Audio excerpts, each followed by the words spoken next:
सोनीपत नगर निगम चुनाव में कांग्रेस पार्टी द्वारा निखिल मदान को मेयर पद के प्रत्याशी के रूप में उतारे जाने के बाद आज उनका नामांकन करवाने के लिए राज्यसभा सांसद दीपेंद्र हुड्डा विशेष रूप से विवेकानंद चौक स्थित उनके कार्यालय पहुंचे। इस दौरान लोगों ने उनका ढोल नगाड़ों और फूलों से स्वागत किया। दीपेंद्र हुड्डा ने निखिल मदान को भावी मेयर बनने की शुभकामनाएं देते हुए पूर्व मुख्यमंत्री चौधरी भूपेंद्र सिंह हुड्डा का निगम चुनाव में ज्यादातर युवा चेहरे मैदान में उतारने के लिए धन्यवाद किया। इस दौरान उन्होंने भाजपा पर सोनीपत के साथ विकास के मामले में सौतेला व्यवहार करने और जनता का उनसे त्रस्त होने का आरोप लगाते हुए निखिल मदान की जीत को पक्का बताया। दीपेंद्र हुड्डा ने अशोक छाबड़ा की नाराजगी के सवाल पर उन्हें अपने घर का सदस्य बताते हुए उनके मान जाने की बात कही और कहा कि वे हमें छोड़कर कहीं नहीं जाएंगे। इस दौरान उनके साथ विधायक बीबी बत्रा, इंदुराज नरवाल, सुरेंद्र पवार, वरिष्ठ नेता कपूर चंद नरवाल, धर्मपाल मलिक, सुरेंद्र दहिया, सीमा अंतिल, पूर्व पार्षद शकुंतला ककरोई रोड व भारी संख्या में कांग्रेस कार्यकर्ता मौजूद रहे। सभी एक साथ मिलकर ताकि हम सोनीपत के विकास को आगे बढ़ाएं। बाकी जहाँ तक सोनीपत की बात है, आपने ये भी देखा कि जब से बीजेपी सरकार आई है, सोनीपत को एक सौदे की दृष्टि से देखा गया है विकास के मामले में। ये भी एक मुद्दा हम बनाएंगे। तो सारी बातें हैं, इन बातों को लेकर हम चुनाव प्रचार में आज से शुरुआत करेंगे। आज नामांकन था, तो मैं तो अपने नामांकन पे मैं अपनी तरफ से बहुत बहुत शुभकामनाएं देता हूँ। हमारे जो मेयर के जो न सिर्फ उम्मीदवार हैं मगर निश्चित हो चुका है कि सोनीपत के आने वाले समय के जो मेयर हैं, मैं उनको अपनी तरफ से बहुत बहुत नामांकन करने का बहुत किसान आंदोलन कोई नफा नुकसान का राजनीतिक आंदोलन नहीं है। ये आंदोलन एक देश का अन्नदाता, देश की सरकार के पास पंजाब के आखिरी कोने से लेकर और हरियाणा के अलग अलग गांव से सिंधु बॉर्डर और टिकरी बॉर्डर और पूरे दिल्ली के बॉर्डर पर जो पहुंचा है, एक शांतिप्रिय तरीके से लोकतंत्र की मर्यादा में अपनी जायज़ मांग के लिए देश की सरकार के दरवाजे में पहुंचा है। मैं आग्रह करता हूं देश की सरकार से कि अपने दरवाजे खोलें। लोकतंत्र के अंदर अपने दरवाजे बंद करना, देश की राजधानी के बॉर्डर बंद करना, क्योंकि सभी की राजधानी है, देश की सरकार लोगों की सरकार है, वो जायज़ नहीं है। अपने दरवाजे खोलें और किसान की बात को मानते हुए तीनों बिलों को वापस लें। और अगर कोई बदलाव लाना चाहते हैं कृषि प्रणाली में, तो वो किसान संगठनों से बात करके एग्रीकल्चर एक्सपर्ट अभी भी बात कर रहे हैं, आप पहले बात करें, एग्रीकल्चर एक्सपर्ट और किसान संगठनों से बात करके सर्वसम्मति से नए जो है कानून के नए बिलों के मसौदे को तैयार किया जाए और उनको अगर लाया जाए पार्लियामेंट के अंदर। मगर दुर्भाग्य ये है कि बीजेपी सरकार किसान को छोड़वा पार्लियामेंट को भी दरकिनार करते हुए इन बिलों को बनवाया गया। पार्लियामेंट का शीतकालीन सेशन भी आज कैंसिल कर दिया।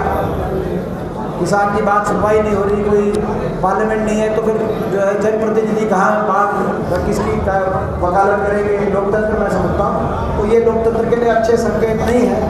तो इस मुद्दे को हम राजनीतिक मुद्दा ना बनाते हुए हम यही कहेंगे कि सरकार तुरंत जो इतने ठंड में ठिठुरते हुए हर रोज़ किसी न किसी किसान की यहाँ पे ठंड की वजह से जो है मृत्यु की खबर आती है, जो अपने जान न्यौछावर कर रहे हैं इस किसान आंदोलन में, जो दूर दूर से आए हैं क्योंकि हमारे किसान भाई, तो ये बड़े दुखद है।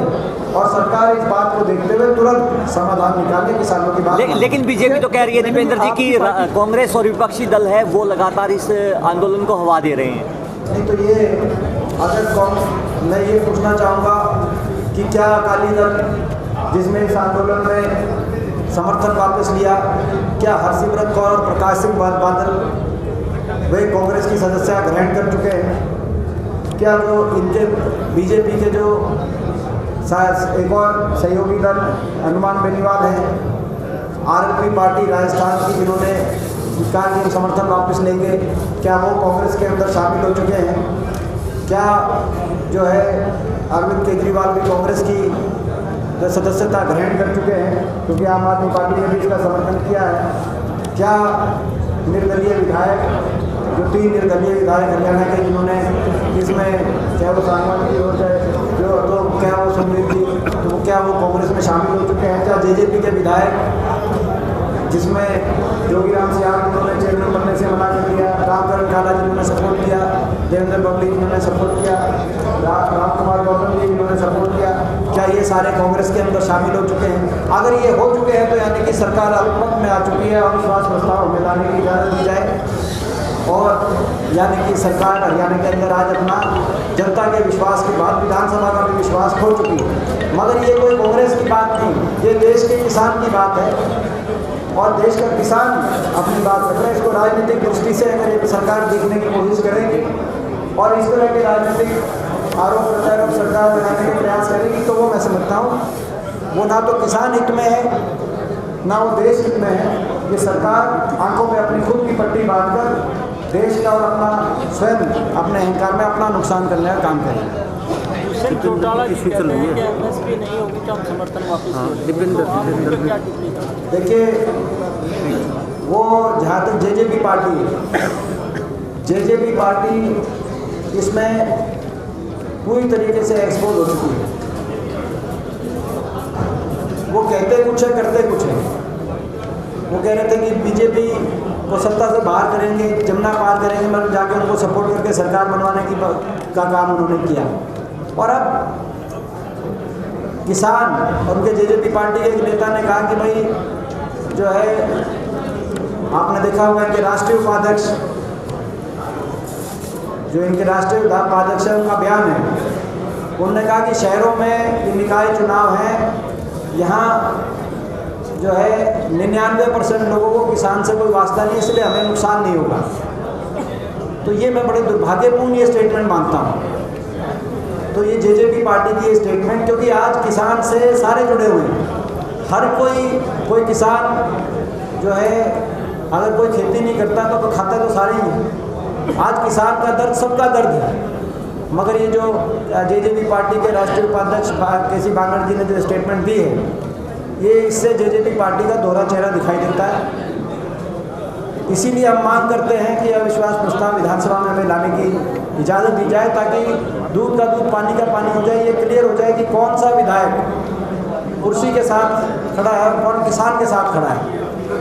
इस बात की हमने इजाज़त मांगी है। और जेजेपी का दोहरा चेहरा इस आंदोलन में एक बार फिर लोगों ने देख लिया, और जो लोग अपने मतदाता के साथ विश्वासघात करते, अन्नदाता के साथ विश्वासघात कर रहे हैं, आने वाला समय उनको माफ़ नहीं करेगा। ठीक है, ठीक है, ठीक है भैया, ठीक है, अभी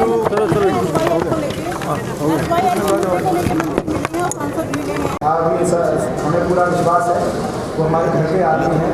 अशोक छाबड़ा जी हमारे परिवार के साथ 30 साल से जुड़े हुए आदमी हैं, कांग्रेस के साथ और हुड्डा साहब के साथ, और लंबे समय से जुड़े हुए परिवार के रूप में आते हैं।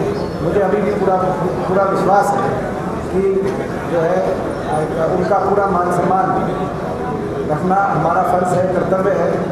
उनको उचित स्थान, उचित मान सम्मान उनके परिवार का रहे, उनके परिवार की प्रतिष्ठा बनी रहे।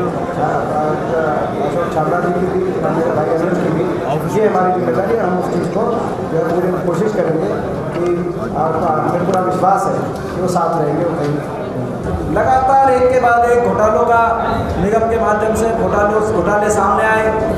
अभी आपने देखा पीछे सैनिटेशन के मामले में 70 करोड़ सैनिटेशन में कोरोना के टाइम बिना टेंडर के, कौन सा टेंडर था, कैसे, तो एक के बाद एक ऐसी जो है बातें आई।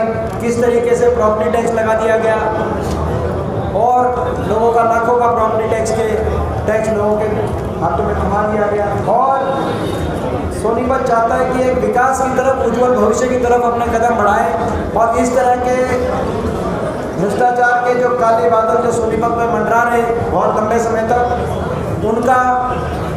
उनको वोट की चोट से कुछ तो बादल को छांटने का काम विधानसभा चुनाव में किया गया था, मगर पूरी तरीके से वो बादल इस मेयर के चुनाव के नतीजे के बाद छटेंगे। जगत महान न्यूज से तेजवीर सिंह की रिपोर्ट।